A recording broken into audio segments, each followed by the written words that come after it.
ITV Central Sports Report, sponsored by WeWantAnyCar.com, the Cash for Cars website. So after the success of our athletes over the last few weeks in Glasgow for the Commonwealth Games and in Zurich for the European Championships, now they're coming to Birmingham for the Diamond League Grand Prix event starting on Sunday. Some of the world's top performers will be there, including David Rudisha, Stoke-on-Trent's Ashley Nelson and Mo Farah. I spoke to Mo earlier and started by asking him how pleased he was to be competing back in Birmingham in front of a British home crowd.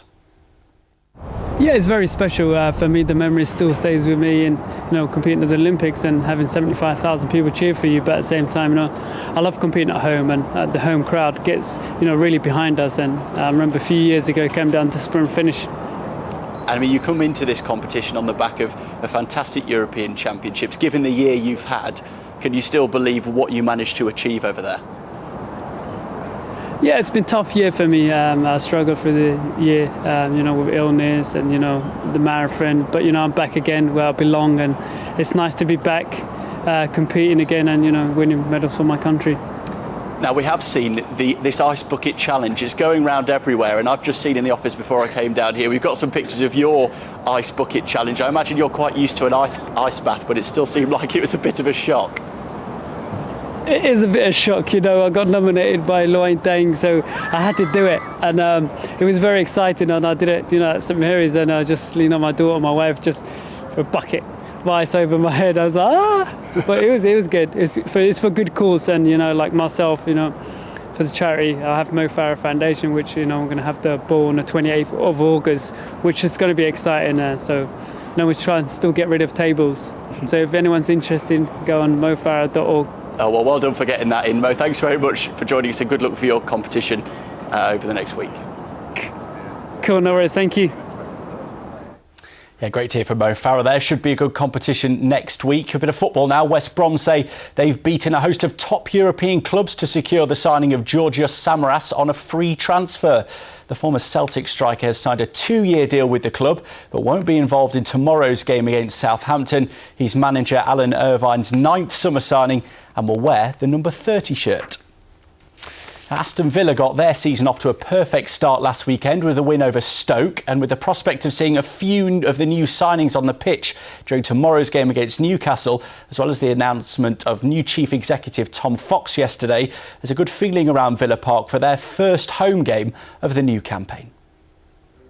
Paul Lambert hailed his side's brilliant performance last week, but Villa haven't won their opening 2 matches of a Premier League season for 15 years. Every department in the team tactically was spot on the way we played, and hopefully on Saturday we go and do the same. We've got to win, and our home form's got to be a lot better than what it's been. But we've got players to cope with now, and I think we'll be a lot stronger. Last week's win was Villa's first away from home since New Year's Day, but it was their form at Villa Park that was most disastrous last year, a record 10 defeats. New signings Joe Cole and Carlos Sanchez are expected to be available tomorrow. Their creativity could make all the difference. One thing about Cole, we can see a pass. I think he can certainly unlock defences the way his ability is, and top guy, top player. We just have to keep him fit. Newcastle are unbeaten in 6 games against Villa, but after a 2-0 defeat against Manchester City last weekend, Alan Pardew's keen to get some points on the board. We faced a Villa side that just got an away win, and in the Premiership that's gold dust. So they'll be feeling fairly confident to turn us over at home, and we have to make sure that we're a real stiff opposition. With Tom Fox announced as the new chief executive at Villa Park yesterday, things are falling into place this season for Villa. 3 more points wouldn't hurt either.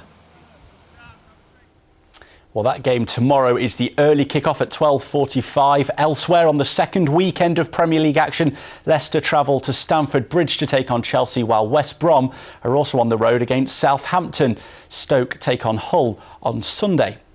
In the Championship, Birmingham will be looking to build on a strong midweek performance against Ipswich, with another against Brentford. Derby take on Fulham at Pride Park. In League 2, Coventry have their first game since it was confirmed that they were going back to the Ricoh Arena. Tomorrow, though, they're away at MK Dons. Walsall go to Leyton Orient and Port Vale host Notts County. And in League Two, Burton, Shrewsbury and Cheltenham are all on the road against Newport, Northampton and Tranmere. Finally, a bit of cricket. Warwickshire take part in the centrepiece of the county cricket season tomorrow, the T20 Blast Finals Day.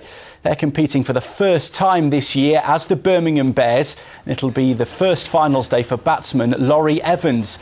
This year it all takes place at Edgbaston, and the Bears will be looking to make the most of home advantage.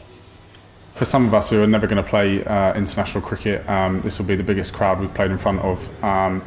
And, you know, I think we've got a bunch of lads who are really going to, you know, look forward to that and show off what they can do. And, you know, if we can, you know, try and put in a real strong team performance, then, you know, it'll be a good day and everyone will hopefully enjoy it at the end.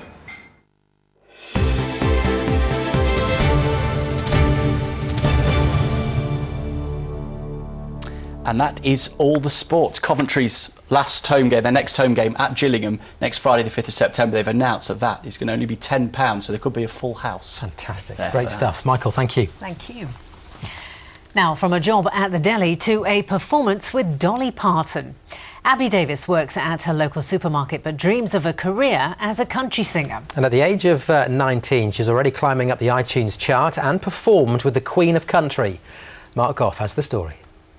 I filled up my walls. By day, she's Abby Davis on the deli counter at Waitrose in Droitwich. But come the weekend, she's Abby Inez, country star. You're gonna be fine. You're gonna see signs, but you're not mine. You're not mine. I started performing when I was about 13, so 5 years ago. I started in school, just playing at all the school shows and stuff like that. And then I just had a love for singing on my own in front of people, and then I started writing my own music, and then that's when it came about. You're gonna be fine, you're gonna see signs, but you're not mine, but you're not mine. And success has come quickly. I recently got to number 7 on the singer-songwriter iTunes chart, which was great. It all happened on Easter weekend when I released my CD. And from that, I came to support Katy Perry on the Forum Live stage at the Algae Arena, which was great. And then they invited me back to do the same thing for Dolly Parton, which was even better because she's one of my idols, so it was great. She's even performed in Nashville, the home of country music. And of course, if she makes it big, the deli counter will be ancient history. But her boss doesn't mind. It's more than we ever expected. Abby's been here over a year.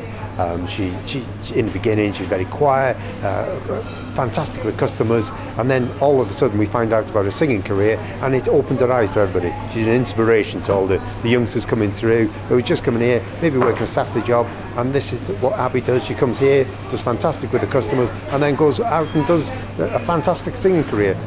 And it doesn't really matter what you did. Mark Goff, ITV News. Oh, she's a talented young lady, isn't she, with a big cup of ambition there.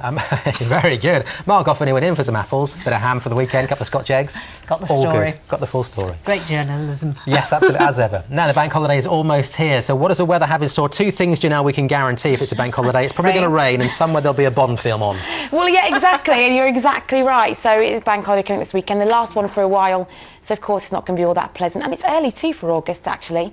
The 26th of August, that's quite early. But if you are planning this bank holiday weekend on heading into the garden, that's because it is going to be, there's be some drier and brighter periods. Be careful when you get your streamers out because you could actually end up hurting hedgehogs. Now, Animal Sanctuary Vale Wildlife near Tewkesbury has rescued more than 100 hedgehogs, and some of them have been maimed by garden tools. Now, hedgehogs often have a second litter in the late summer, and the sanctuaries asking people to beware of disturbing their nests, especially if you are tidying up the gardens. So that's something to bear in mind. Whether it's a strimmer, whether it's people using the mower, whether it's people cutting a hedge down where there's a hedgehog nesting underneath, taking down a garden shed where they're nesting underneath.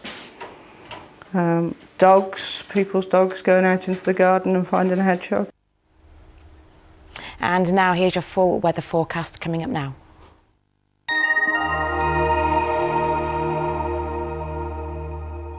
Hello, we've seen a fair amount of cloud over the past couple of days. This picture sent in by Eric Taylor shows us a massive moody looking cloud on the way into Evesham. Thank you very much for sending us that. But the weekend, it's a bank holiday weekend. That means one thing, it's probably going to be unsettled. An area of low pressure, well, that moves in on Sunday, bringing with it several fronts and also quite a few showers for Sunday into Monday too. But looking at tonight, well, we are expecting the showers we've seen today to clear through. There could be the odd one lingering. It's mainly dry. We're looking at lows of 7 to 8 Celsius, but actually in rural areas, temperatures could go a couple of degrees lower than that.